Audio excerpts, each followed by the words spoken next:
Oh, kunwari.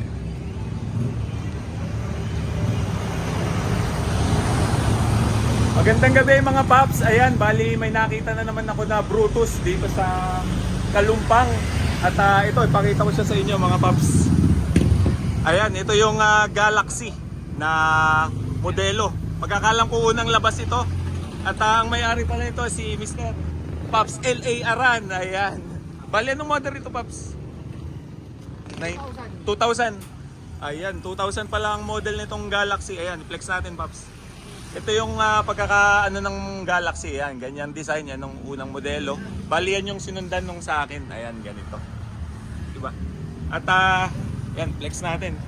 Ito, naka-shortpet na rin yung kay Paps Elayaran at naka-stainless na rin yung Tapalodo. Bali, ano to sir? 450 o standard? Standard pa. Oh, quality. Yung tutti pump, gumagana pa sir? Ayun, ito yung side nung motor ni Paps L.A. Aran. At tingnan natin sa manibela. Ito, naka quick throttle na pala to, ano, Paps? Ayan, connect. Tapos naka stainless na rin na handlebar. Ayan. Yung ano nito sir, yung tambutso na nakakabit, anong silencer? Urig. Yung hindi siya malagapang ano, yung malagapak ba? Pero yung meron pa tong ano, yung balimbing. Wala na. Unat na. Ay, malagapak pala to. Kaya kumbaga parang ito yung tunog na ano dito sa atin ano, sa Rizal. At ayun, nakakita ko kasi.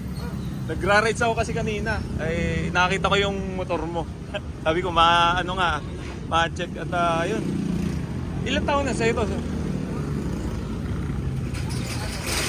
Ikaw ba first owner? Hindi. Second na. Pero ano pa no? Original paint pa no? 12 na ako. 2012 mo to na ako. Bali, tagal na din. Almost ano na. More than 10 years na. Ayun. Pero original paint pa no? Yun. Ayun na nagustuhan ko mga paps. So, original paint pa yung pintura na ng Brutus ni Paps L.A. Aran. Ayan pa, nandito pa yung mga decals ng original. And sa ganito kasi ako natutuwa Paps yung hindi pa na-re-repaint. Baga, yung pa yung pagka-original ano, galing kasa. Ayan no. Ay nakakatuwa. Tapos ayan, dito ko tinitingnan din sa ayan, yung sa serial number. So KC138, legit na Brutus talaga. Ayan. Quality, ganda ng motor mo pa Paps. Nakakatuwa. At ang sidecar mo ay ano size na sidecar mo? 27. Ayan, pero private ano? Private. Ayan. Nakakatuwa yung tricycle mo. Nagra-rides ako doon kanina galing ako doon. Tapos nakakita ko, sabi ko, ayos, ma-check natin yung kay Paps L.A. Aran. At I'm sure talagang sobrang hilig mo sa nasa 2-stroke. Kaya tawag dito, ayan, nakakatuwa.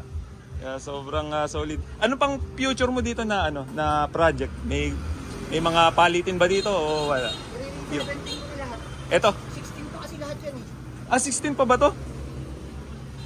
Aba, oo nga no. Tingnan nga natin mga paps. 16 nga. 16 yan. Saan makikita yun? Ay oo, 16 pa nga. Ayan mga paps. Ibig sabihin ito pa yung stock ng ng Brutus. Ayan mga paps, ang stock pala ng Brutus, ayan, naka 16 pa yung kanya. Kasi ayan ang original talaga na gulong yan na lumabas sa kasa. Kasi yung sa akin, 17, kumbaga, ito, napalitan na to ng rims, kung mapapansin nyo, ayan, hindi na siya yung original. Kasi 16 talaga ang original na rims ng Brutus. Bukod dun, yun lang ang papalitan mo. Buwan na. Bagay, naman nakakatuwa, stock na stock pa yung motor mo, tsaka tsaka hindi pa siya, kumbaga, ayun, napagtatanggal yung mga pyesa, ganun. Ang napansin ko lang, wala lang chain cover, Tsaka yung dito yung air cleaner. Kasi pang B1 kasi air cleaner. Pang Pang B1. Pang B1, silipin nga natin. Ayun nga. Pang B1 ito. Kasi ang air cleaner ng Brutus ay ganito. Yung parang goma. Ayan. Pang B1. Saan mo naman ako to? Sa rally. Pare mo. Bagay, nagkaroon din ng luksan Dahil ayun, nagkaroon ng forma. Kaya kumbaga parang ano siya, bagay din kasi nga design naman to ng HD ng B1, pwede rin sa Brutus. Ayan. Bukod dun wala nang ano, sana. Ayan. Maintain lang, alaga lang naman sa tuti ang ang ano ng motor. At ayun, nakakatuwa. Nakakita na natin ang iyong Brutus. Kaya sige, hanggang dito muna mga Paps.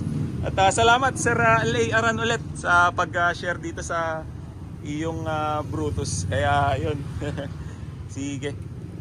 So ayan mga Paps, maraming salamat sa mga mahilig sa two-stroke. Ayan, na-share na sa atin ni Paps L.A. Aran yung kanyang Galaxy na Brutus. Kasama yung sa akin na ito, yung Palakol. Kaya maraming salamat at ingat sa atin lahat and God bless. Thank you.